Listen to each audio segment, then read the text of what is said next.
آج ہم تلنگانہ حکومت کے ایک کافی دلچسپ تعلیمی اقدام پر بات کر رہے ہیں، 10 بیگ لیس ڈیز۔ اور ہمارے پاس state council of educational research and training یعنی SCERT تلنگانہ کا ایک تفصیلی ایکٹیویٹی ماڈیول بھی ہے۔ جی بالکل، اور آج ہم یہی سمجھنے کی کوشش کریں گے کہ یہ اقدام اصل میں ہے کیا، اس کے مقاصد کیا ہیں، اور یہ طلباء کے سیکھنے کے تجربے کو کیسے بہتر بنا رہا ہے۔ خاص طور پر وہ بستی کا بوجھ والا معاملہ اور مجموعی ترقی ہے نا؟ بالکل، بستے کا بوجھ کم کرنا اور بچوں کی ہمہ جہت نشوونما، اسی پر بات کریں گے۔ چلیں شروع کرتے ہیں۔ تو یہ 10 بیگ لیس ڈیز، اس کا بنیادی خیال کیا ہے؟ کیا یہ بس اتنا ہے کہ بچے بستہ گھر چھوڑائیں؟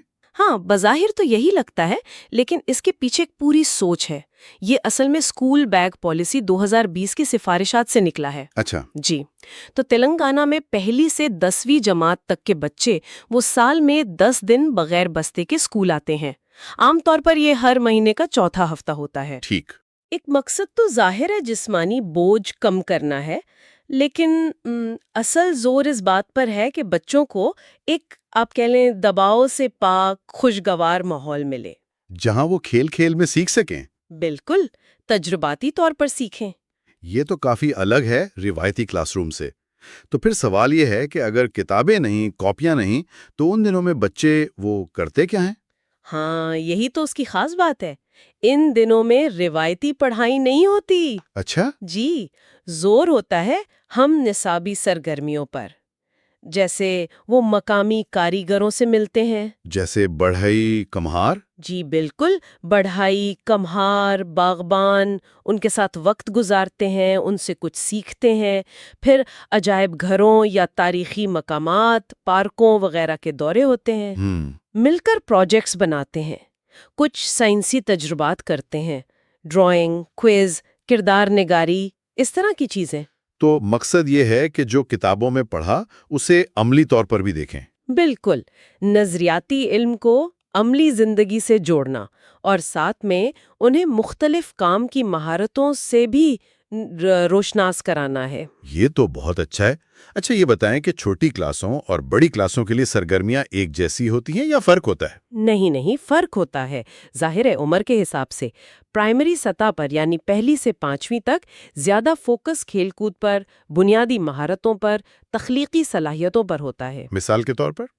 جیسے ان کے ماڈیول میں شو ٹائم جیسی ایکٹیویٹی ہے زبانی مشق کے لیے، پھر فن سٹیشن ہے جہاں وہ مل کر کام کرنا سیکھتے ہیں، کریٹو سرکل ہے موٹر سکلز کے لیے۔ اچھا، تو وہ اپنے خاندان کے بارے میں بات کرتے ہیں، یا کوئی پسندیدہ کھانا بنانے کی ترکیب بتاتے ہیں، یا دوستی کے بینڈ بناتے ہیں۔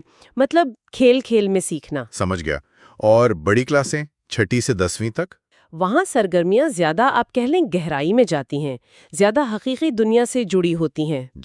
جیسے وہ کسی ڈاک خانے کا دورہ کر سکتے ہیں، یا کریانہ سٹور کا، یا کوئی کنسٹرکشن سائٹ دیکھ سکتے ہیں کہ وہاں کام کیسے ہوتا ہے۔ اوہ اچھا۔ یا کھانے پینے کی چیزوں پر کوئی چھوٹا سا سروے کر لیا، الیکٹرک شاپ جا کر دیکھا کہ دھاتیں اور غیر دھاتیں کہاں استعمال ہو رہی ہیں۔ سائنسی تجربات بھی، جیسے چیزوں کا ڈوبنا اور تیرنا، ماڈل بنانا، جیسے پن ہول کیمرہ، بینکنگ کو سمجھنا، روزمرہ کے مالی لین دین۔ واہ۔ یا پھر سماجی مسائل پر بھی، جیسے لڑکیوں کی تعلیم پر کوئی چھوٹا سا ڈرامہ تیار کر لیا۔ یہ تو واقعی بچوں کو زندگی کے لیے تیار کرنے والی بات لگ رہی ہے۔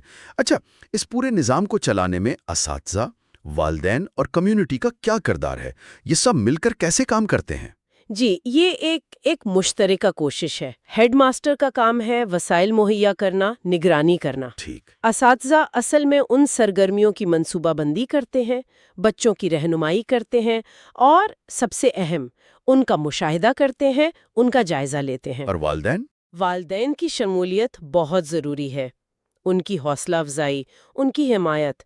اور کمیونٹی یعنی مقامی لوگ، وہ بھی اہم ہیں۔ وہ کیسے؟ وہ مقامی ماہرین، جیسے ہم نے کاریگروں کی بات کی، ان تک رسائی فراہم کرنے میں مدد کرتے ہیں، یا دوسرے وسائل میں مدد دے سکتے ہیں۔ اور خاص ضروریات والے بچوں کے لیے بھی کچھ ہے؟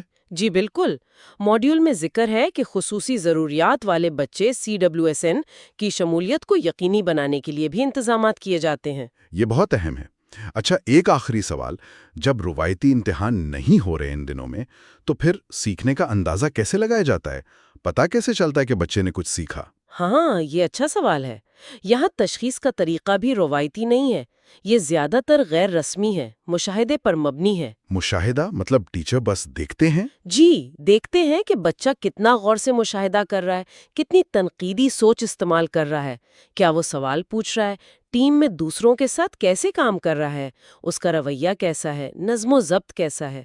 تو نمبروں کے بجائے عملی صلاحیتوں پر زور ہے؟ بالکل، مقصد نمبر دینا نہیں بلکہ یہ دیکھنا ہے کہ عملی صلاحیتوں اور رویوں میں کتنی بہتری آ رہی ہے۔